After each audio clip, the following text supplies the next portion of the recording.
To order. It's Monday, October 23rd, 2017. We have a special meeting of the Board of Education this evening. Sue, will you please take the roll call? William Baumgart. Here. Barbara Brezink. Here. Greg Dietz. Here. Amanda Roddy. Patricia Madden. Here. Patrick McCaffrey. Here. Kurt O'Brien. Here. Karen Reinacek. And Joseph Como. Here. Amanda is excused for this evening, Sue. And Sue, will you please verify that the meeting's been properly posted? Yes, it has. Okay, thank you.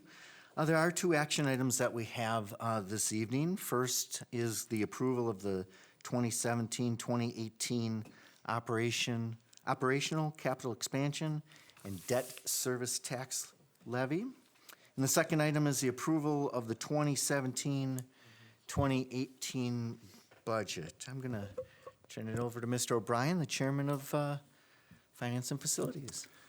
Good evening, everyone. As Mr. Como says, there are two action items. The first item is the approval of 2017-18 operational capital expansion and debt service tax levy. Now that all of the components of the revenue limit calculation are known, especially to Mr. Clark, we are in a position to finalize the final tax levy and budget for the 2017-18 fiscal year. The budget was originally presented in July and a public hearing was held in September. Total revenues are budgeted at $180,806,525, and total expenditures are budgeted at $182,418,902 for all funds. The mill rate will be $8.21, which represents a 45-cent decrease from the previous year. I move to approve the tax levy for the district in the amount of $78,698,243 for operational purposes, including $2,658,407 for the capital expansion fund and $866,594 for the debt service fund. I so move. Second. Been moved by Mr. O'Brien and second by Mr. McCaffrey. Any discussion? Comments? Mr. O'Brien? I think as a percentage of the mill levy, it's quite a reduction from prior years. I mean, I don't recall the mill levy going down as a percentage like this. Last year, we had a 43-cent drop, but before that, it was all a nickel or a dime up or down. So this is a more significant drop than we have had in the last several years. So it's a in terms of levy and rate, this is I think a good budget.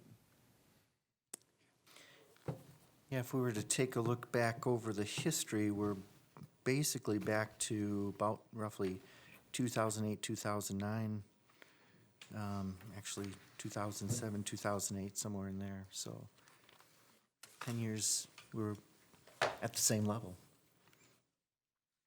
Yeah, Significant drop, definitely. there's a 25-year rate history in page 29 of your budget booklet if you want to see where we've been. It's on page 29, yeah.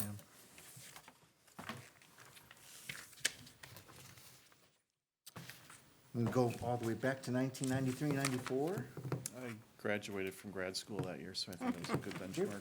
You're pretty comprehensive, Mr. Cog. Thank you. But just to put it in perspective, back in 93, 94, the rate was $19.36.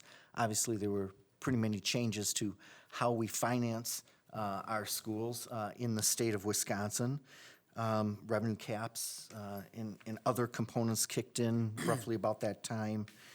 But that's to put it in perspective. Property values go up over time. You know, that helps to spread the costs out amongst people. But yeah, we're down 5.2% from last year. Mrs. Brezink. Darren, when the tax rate goes down, does the valuation of homes go down also? Now, usually you see the inverse. Usually it's being driven by the growth of the tax base, whether it's new construction or the increase of Okay. valuation of existing Okay. homes. Yeah. That's usually what you'll see. Okay, There can be oddities where that's not the case, but Sure. generally speaking, thank yes. you. Any other comments or questions? We've been working on this basically since November of last year. We pretty much look at this throughout the entire year. Okay, Sue, why don't we take the roll call vote? Barbara Brezink. Aye. William Baumgart. Aye. Patrick McCaffrey. Aye. Karen Reinacek. Aye. Kurt O'Brien. Aye. Amanda Roddy. Aye. Greg Dietz. Aye. Patricia Madden. Aye. And Joseph Como. Aye, passes 9-0. Sue? Kurt? The second item is approval of the 2017-2018 budget. I move to approve the 2017-18 budget as presented in the amount of $180,806,525 total revenues and $182,418,902 total expenditures, $902 total expenditures, which includes $18,937,835 in required operating transfers per the Department of Public Instruction's accounting standards. It's been moved by Mr. O'Brien, seconded by Mr. McCaffrey. Discussion? Yes. Mr. Zink. I asked Darren this before, but I think I'll ask it again so everyone hears the same answer. I noticed that there was a difference in the total of receipts to expenditures, and I asked him how we were going to make that up. It was 180 million and 182 million. Yeah, actually, I got the same question from Bill literally 30 seconds prior to Barb calling me. A couple of things, and what Barb is looking at is on page 3 of the booklet, or it's also attached to your executive summary, where it's just the fund summary, it doesn't go into all the detail. And then looking at all funds, and we have numerous funds in our budget, but this year you do have a situation where we're looking at a $1.6 million expenditures over revenues, but they're all planned and they're all part of our structure. For example, in Fund 10, we are $426,000 higher expenditures than revenues. That represents the amount that the schools carry over. At the end of the previous year, the funds they don't spend or the funds they've built up over time roll into fund balance. And by having the budget be negative this year, it's pulling it back out of fund balance. So if they were to spend it all, they would lower our fund balance. But that carryover's been a part of our budgeting practices here for, I think, 17 or 18 years. I think David Schmidt brought it or reinvented it here. Maybe it was here even prior to that. So, that's a standard process. I don't think the previous person in my position presented it this way. I think it's more visible this way, so you know what that carryover is. It's more transparent.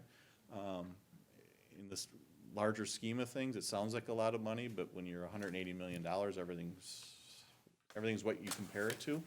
The other thing driving that, so again, out of the 1.6, just over $400,000 is site carryover. In Fund 50, we have fund balance there. Last year, we renovated the South High School cafeteria. This coming summer, we're planning on doing the North cafeteria in a similar manner. So that's driving, just over $1 million there. So that's the bulk of the two.